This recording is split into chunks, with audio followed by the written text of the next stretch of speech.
las 8:07 de la mañana, estamos en ampliación de noticias, lunes 14 de julio, día de Francia y día en realidad de celebración del triunfo de la libertad por sobre el antiguo régimen.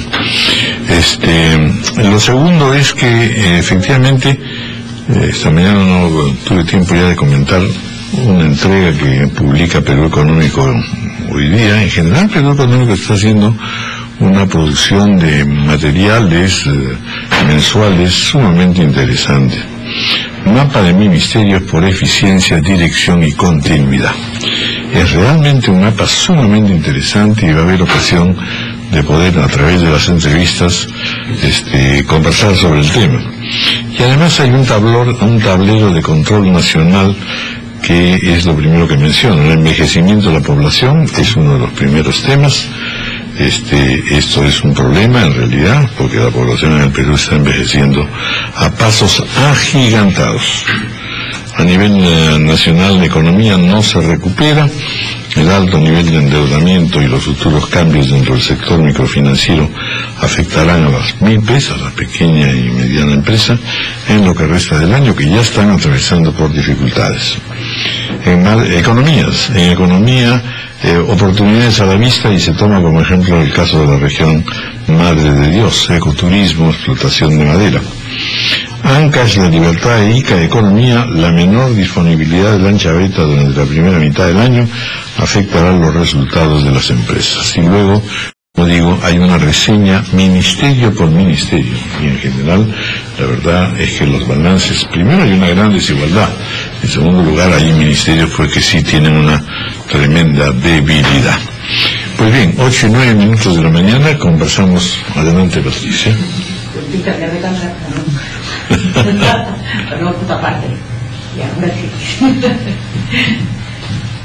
Esas formalidades televisivas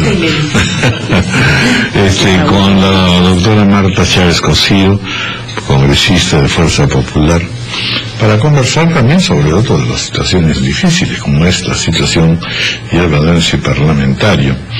Hay en general una tendencia, en ese estudio también se refuerza, en el sentido de que se necesita fortalecer las instituciones, y hay varios proyectos en marcha, tanto a nivel parlamentario como a nivel del Ejecutivo, precisamente para el refuerzo institucional, que ojalá en estos 2 años que restan para la presente administración. Doctora, muy buenos días, gracias por estar con nosotros. Gracias a usted. Bueno, lo primero que deseamos conversar es un balance parlamentario, dicho con la mayor objetividad y al mismo tiempo con la esperanza de que en efecto han habido algunas cosas, ¿no es cierto? La aprobación de las medidas económicas, que de hecho es un punto bastante complicado y se ha llegado más o menos a algunos acuerdos.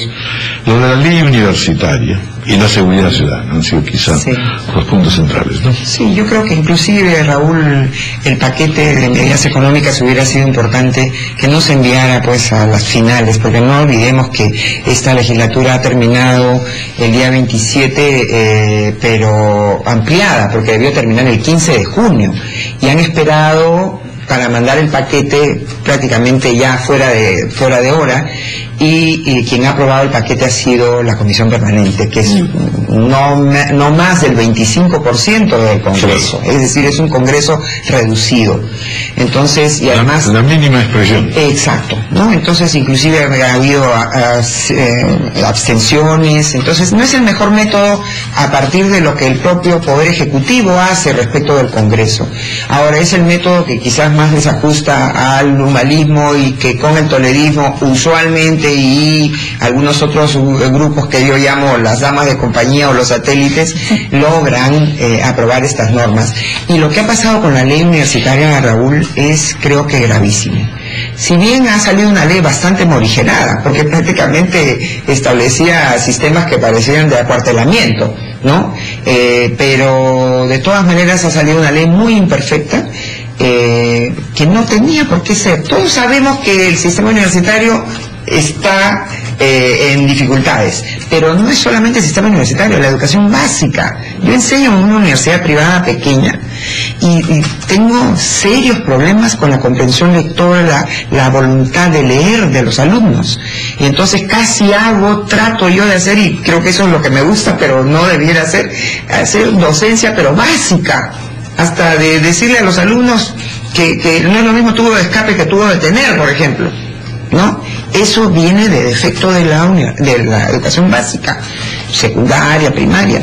Entonces hay problemas de excesivo lucro en algunas universidades ya escandalosamente, ¿no? Y que no solamente es una la que señalan, pero no es el mejor modo creando una superintendencia y haciendo algo que me parece gravísimo, Raúl, y que no se ha hablado mucho, y es el descabezamiento de todas las autoridades de las universidades públicas. En los siguientes meses se nos viene, yo creo que una convulsión.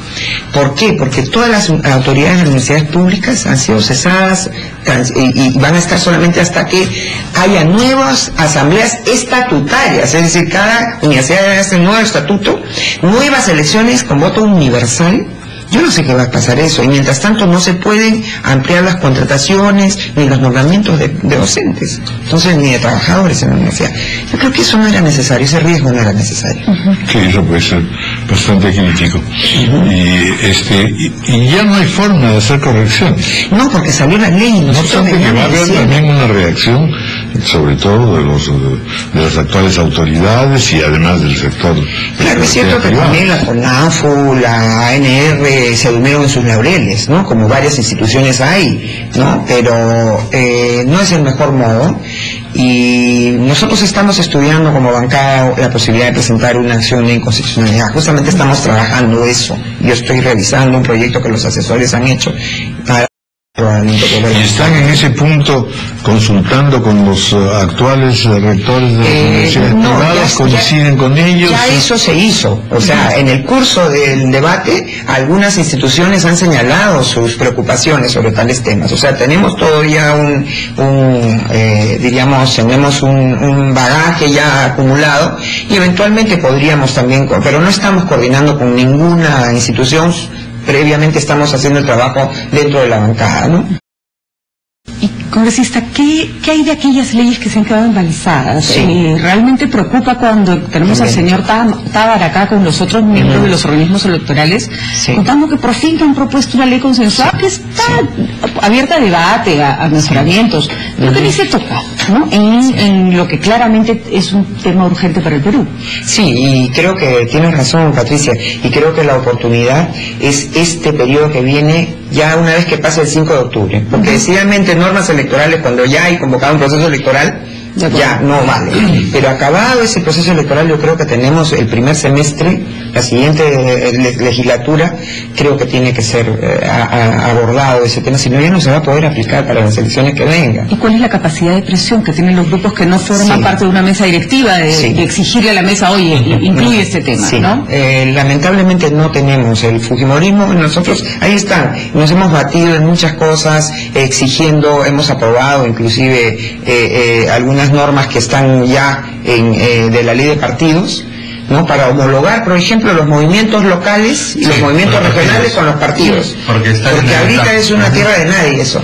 Pero no me parece que no les interesa. Pero al gobierno no le interesa. Sí, pero el Ejecutivo, por ejemplo, ¿qué le parece a usted que haya decidido, sin pasar por el Congreso, emitir un decreto de urgencia para este tema de la gratificación? Es absurdo. Es una medida populista. Tenía que pasar por el Congreso. Por ejemplo, ese tipo de medidas, me estaba olvidando, Ricardo. Sí, y el desvirtuar la CTS. La CTS es como un seguro de desempleo que no existe. Es una protección, lo dice la misma ley, el decreto legislativo 650. Y ha sido siempre así. Solo que el año 92 cambió de un sistema acumulativo a un sistema de depósitos parciales, ¿no? En protección siempre del trabajador, porque antes los empresarios quebraban con los fondos de jubilación, de CTS de las personas, además de lo de jubilación, ¿no?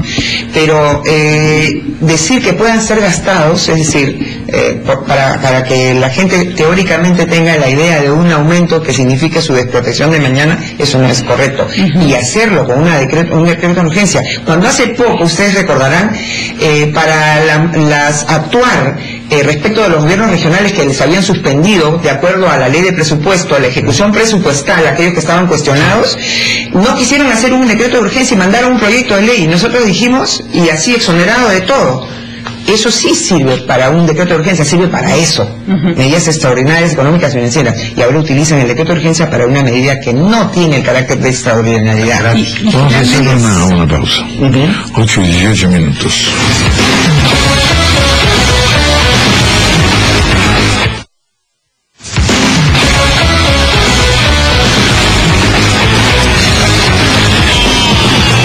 Ocho y 20 minutos de la mañana. Continuamos conversando con la doctora Marta Chávez Cosío, congresista de Fuerza Popular.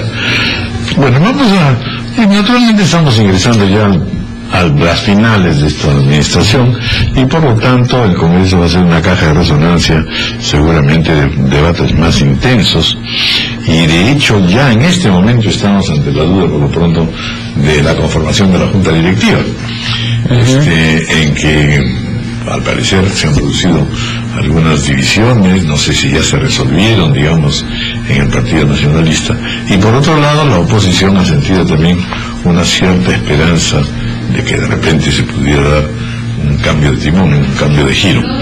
¿Cómo ve usted ese tema en realidad de la Junta Directiva? Porque han habido matices sin duda entre los tres anteriores presidentes, ¿no es cierto? Y quizá el último ha sido en ese sentido un poco más tratable, por lo menos es la impresión que se tenía, ¿no? Es impresión, Raúl, porque me cuentan, yo no le tengo simpatía porque tengo con él un trato siempre he tenido un trato muy cordial con los presidentes, pero me cuentan mis colegas y se ha visto también en el pleno, yo no soy miembro de la Junta de Portavoces, en el Consejo Directivo, pero me cuentan que a veces Freddy Otárola se molesta por algo y dice, abandona ya, se acabó, pum, ¿no? Y se levanta. A veces lo ha hecho en el pleno. Entonces a veces es muy favorito y hay expresiones pues así. Ahora, yo no participo en los consejos directivos ni en esas juntas de portavoces porque yo no soy la persona más componedora tampoco. Yo sé de qué pie cojeo, ¿no? Y creo que lo principal es que uno sepa cuáles son sus cualidades y cuáles no son sus cualidades. Pero cree que además eso que es un defecto en un contexto es una cualidad en otro, ¿no? O sea, bueno, pues, sí, uno lo sabe colocar en porque a veces dicen las cosas claramente. Eso sí digo lo que pienso, hago lo que digo, pero en el secreto de hablar a media voz. Sí, sí. Es muy serio. Eso yo debo decir. A mí me enseñaron en mi casa y luego mis maestros de la universidad y del trabajo como abogada que no hay que decir ni, hay que decir sí o no, bueno, aunque a veces puede ser no en este momento en la oficialidad. Yo creo que sí. Lo que les puedo decir es que la señora Ana Solórzano es una señora joven, pero ha sido siempre, yo le he mirado desde en la Comisión de Justicia en la que pertenece y en la Comisión de Constitución en la que también pertenece, no va mucho, pero va cuando es necesario. Ha sido siempre la portavoz, la portadora de las en momentos de situación de discusión, la portadora de la voz oficial y la que los ha alineado a todos. Eso sí, lo he visto en el curso de estos 3 años que están terminando. Entonces, creo que ella es un alfil importante y ella además acompaña mucho, y la primera dama la acompaña mucho a ella, en la región Arequipa. O sea, es una persona muy cercana. Pero más bien cuando se plantea un presidente de Congreso con la conformación del Parlamento que tenemos, cuando no hay una mayoría clara, sino es una primera minoría más bien, lo que se busca es una persona de consenso, o que genere consenso, que tienda puentes. Ella no. Pero me parece que no lo es. Ella no, decididamente. Por ejemplo, Víctor Isla sí es una persona que daba una imagen y es una persona componedora, pero cuando tiene que arremete, Lo que pasa es que son estilos y modos más o menos eficientes, ¿no? Que se quiere dar a, no sé, yo creo que al interior de la ley frontal. Sí. Ahora, se viene una época bastante complicada. Raúl hablaba, son los 2 últimos años, que la anécdota es un poco fijar cómo va a ser el transitar en momentos en que la crisis económica, el desempleo, el envejecimiento, una serie de tiranteses internacionales no nos están diciendo que vamos a estar en en plenitud. Claro, y la seguridad ciudadana. La alegría del crecimiento. Y la seguridad ciudadana que mencionaba Raúl temprano, porque el hecho de que el señor Urresti, que pues se ponga la gorra de policía, el chaleco de policía, no significa que se están haciendo las cosas a profundidad. No es pues lo mismo remolcar los carros que están alrededor de las comisarías. Los militares siempre les encanta el uniforme. No sé, pero yo a este señor, los antecedentes que tiene, más allá del problema de derechos humanos, los antecedentes que ha tenido en la formalización minera, pues hablan pésimo de él. No ha formalizado a nadie y ha hecho sus operacioncitas así de bombardear lo que no debe, ¿no? Y entonces, igualito, acá puede haber problemas con eso, cuando se vea que el activismo no necesariamente es lo mejor.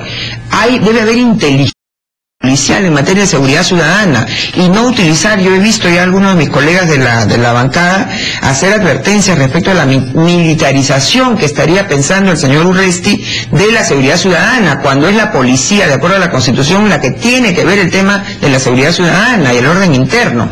La defensa nacional está para la Fuerza Armada, entonces cuidado que hay un enfoque medio extraño. Tal vez lo que debiera preocupar especialmente es, el señor tiene un proceso pendiente que políticamente me parece que lo inhabilita absolutamente para ser ministro, pero eso no se puede justificar hablando de éxitos en su gestión a 3 semanas. Me parece no sé cuál es la posición de la oposición en ese sentido, porque no parece serio, ¿no? Sí. Decir que ahora hay 4 asesinatos menos a la semana no parece ser una cifra que acaba de llegar al puesto, ¿no? No, pero además el señor Urresti ha señalado que él le advirtió al presidente y al propio presidente del Consejo antecedentes, y creo que con esos antecedentes no debía haber sido. ¿Van a decir entonces ustedes en su retiro? En el retiro, pero yo lo que discrepo con algunos voceros de mi bancada es que han señalado de que hay que interpelarlo al mismo Urresti. No, yo creo que el que hay que interpelar es al quien lo nombró, que es el presidente del Consejo de Ministros, porque a un ministro se le designa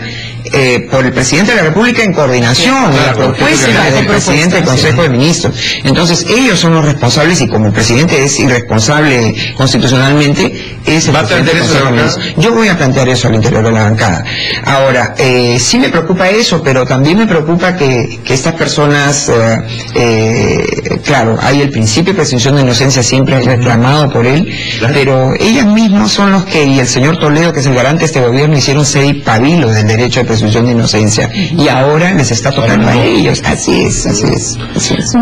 Y bien, entrando al tema de las campañas municipales, interesante el titular del Comercio hoy día, sobre la base de la encuesta que se ha hecho, de que la mayoría no conoce los 11 candidatos a la alcaldía de Lima. Me imagino que el candidato de Fuerza Social no es una excepción, dado que su trabajo es Fuerza Popular. Fuerza Popular. Sí, porque Fuerza Social candidato. Sí. Para gusto de ustedes, que son la única fuerza que se queda en contienda. Pero me imagino que es uno de los que la gente no ubica bien, mucho, porque su ámbito de acción era básicamente distrital. Sí.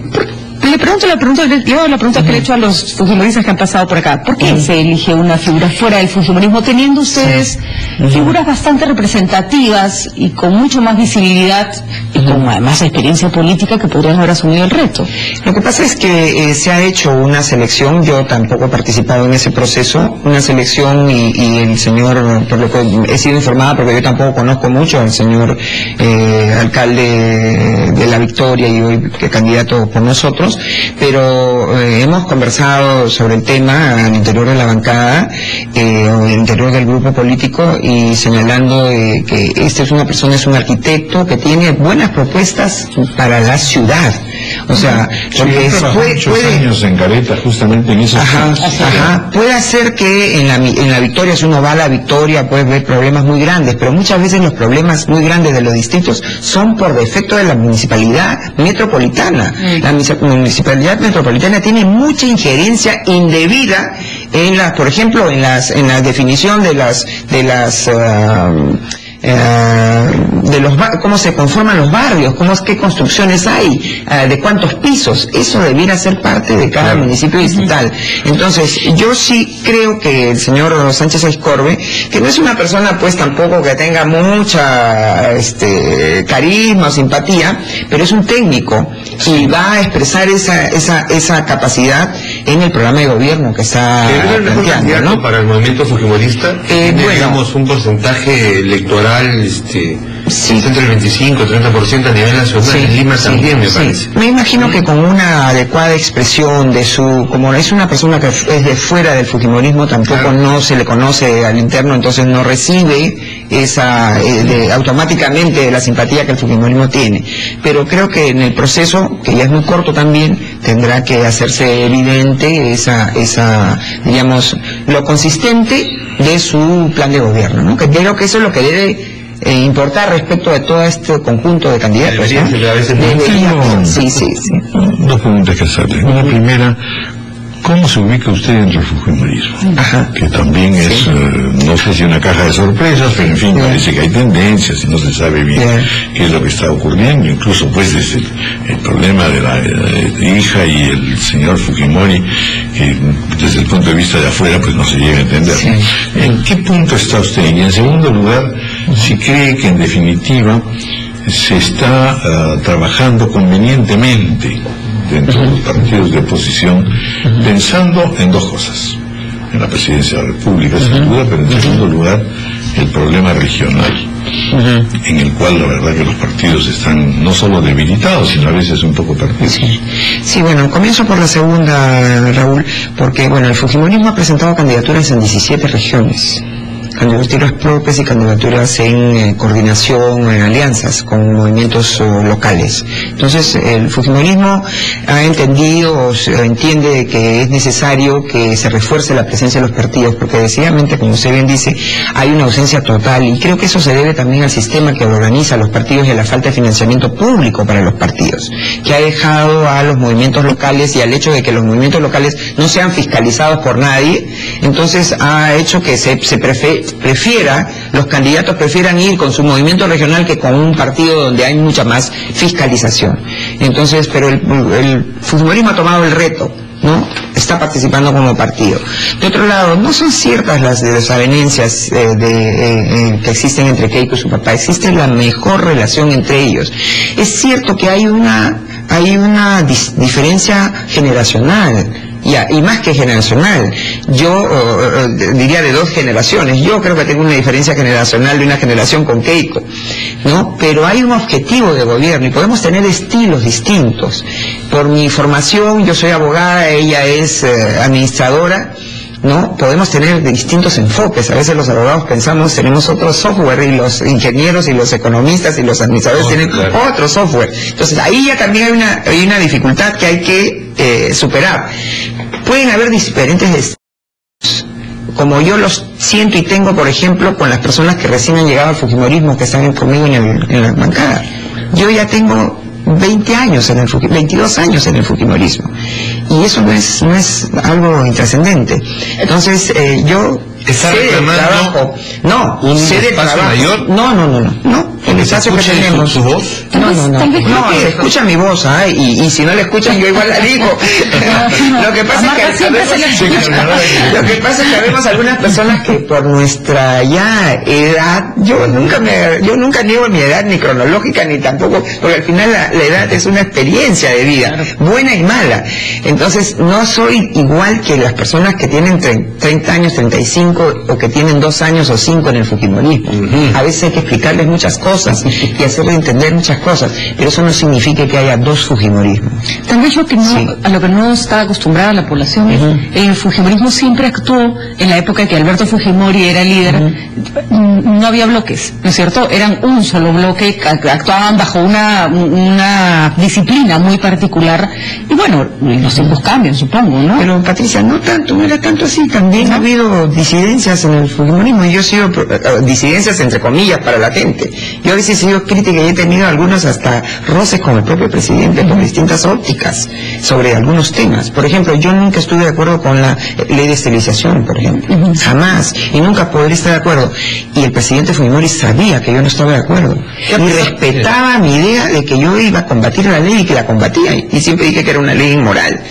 No, eso no me hace ser no fujimorista. De acuerdo. ¿No? Y ha habido varias otras cosas. Con Kenji Fujimori, que sí, ha dejado, digamos, las primeras planas, ya no lo escuchamos. Sí, ha perdido protagonista, ¿no? ¿Qué papel está cumpliendo? Kenji Fujimori siempre ha cumplido un papel y seguro que lo está cumpliendo. Lo que pasa es que a veces también hay circunstancias que se prestan a que uno participe en unas cosas. A mí, por ejemplo, no me gusta participar, salvo en alguno, he participado como excepción en programas cómicos o programas de magazine, ¿no?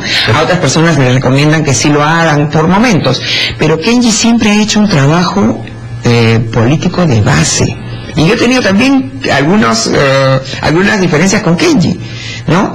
Pero él hace un trabajo permanentemente de base, ¿no? Entonces Kenji, si no sale ese trabajo, él lo sigue haciendo. Él y la sí, en consecuencia. así es. Eso es lo que pasa, sí, en las encuestas llama la atención, que se trata de un partido que no tiene tanto lucimiento como otros que cantan, bailan y hacen cosas, pero en general mantienen en primer lugar el liderazgo. Sí, yo creo que, por ejemplo, Keiko, Raúl Keiko, y en segundo lugar, este esfuerzo por la provincia. Sí, yo creo que no hay candidato, aunque puedan decir cualquier cosa, que estoy tratando de pasarle la lustre a Keiko. Yo creo que no hay candidato en el Perú, ni siquiera respecto al señor Alan García, que conoce mejor el Perú que Keiko Fujimori. No solamente desde su juventud acompañando a su papá, sino ahora con su trabajo político, y tienen una capacidad de absorción y memoria, igual que su papá. A su papá uno le pregunta por el último distrito de la última provincia del Perú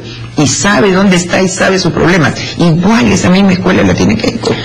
Sin embargo, la figura de Alberto Fujimori, justa o injustamente, siempre ha sido una suerte como de parámetro a la hora de juzgar a Keiko. Digo, justa o injustamente. Sí, pues sí, quizás, ¿no? Y en la presencia de Alberto Fujimori en las elecciones anteriores era distinta. Era un hombre al que todavía se le recordaba como un estadista, como una persona que cometió crímenes por los cuales estaba preso, pero tenía otras personas que sí lo seguían.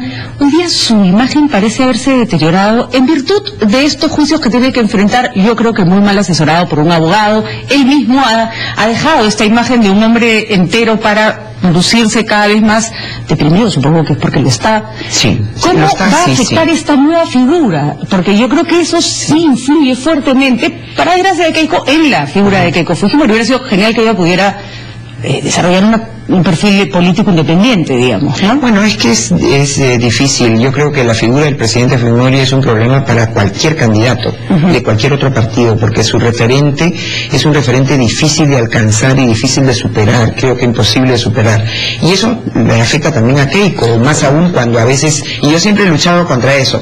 Keiko no es Keiko porque es la hija del presidente. Siempre he dicho, Keiko es porque se ha ganado un espacio, se debe seguir ganando el espacio, debe seguir adquiriendo experiencia y conocimiento, más del que tiene.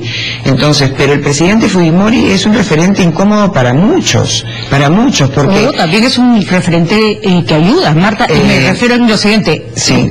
Hoy en Tumala sale elegido presidente porque la gente no quería apostar por lo que había sido el gobierno de Fujimori. Mucha gente que no estaba de acuerdo con él vota anti-Fujimori. ¿No? Es cierto que hay un antifujimorismo, pero ahí también hubo, desde mi punto de vista, y puedo estar equivocada, a veces es un tema opinable, una campaña sucísima a la que nosotros no respondimos, ¿no? Hubo una campaña terriblemente sucia, sobre todo la última semana, ¿no? Que confundió a mucha gente, pero el presidente Fujimori, sí puedo decirlo porque yo lo visito no con la regularidad que yo misma quisiera, es una persona que por estar injustamente presa está sufriendo, padeciendo de enfermedad, de depresión, que es tratada médicamente, está padeciendo de problemas médicos, físicos también, es hipertenso, es un paciente con riesgo altísimo de cáncer, tiene un cáncer, digamos, tratado, ¿no? Controlado, y lamentablemente pues es la situación. Como quisiéramos que el presidente Fujimori, como todos los presidentes, incluso aquellos que tienen serios problemas de moralidad, como el señor Toledo, por ejemplo, cosa que en modo alguna ni por un ápice aparece respecto al presidente Fujimori, esté también libre. Sería otra cosa, ¿no? Pero nos gustaría, porque el presidente Fujimori, para el fujimorismo, y aquí quiero cerrar lo que me preguntaba Raúl, yo soy fujimorista, he conocido y aprecio y siempre defenderé y reivindicaré la labor del presidente Fujimori, por más errores que haya tenido, por más discrepancias que yo haya tenido con él, pero las discrepancias políticas se gestan y se debaten en las urnas. El presidente Fujimori, desde mi punto de vista como ser humano y como abogado, es un ser inocente, es una persona que no ha cometido delito alguno y que está injustamente preso. Bueno, pues muchas gracias, doctora Marta Chávez Cosío, y va a haber ocasión en estos 2 años que se vienen. Gracias. Mucho más reunión. Cuidado que el último año es un año en donde no se puede disolver el Congreso. Si no se maneja bien las cosas, el Congreso, si no se manejan las cosas en el Congreso, puede ser un problema para el Poder Ejecutivo. Pero Marta, ¿crees que la poca capacidad de oposición del Congreso, en el que no se incluye el fujimorismo, por cierto, ha tenido que ver con que tenían miedo de que los clausuremos? Yo creo que sí, en algunas ocasiones, sobre todo dentro del oficialismo. El problema no es tanto de la oposición, sino dentro del oficialismo. Tiene miedo que su propio jefe lo vote. Bueno, ahí sí tenemos estudios, pero en fin, eso será materia de un análisis más en profundidad, y a veces psicoanalítico incluso. Bueno, muchas gracias. 8:40 de la mañana, vamos a hacer una pausa y continuamos.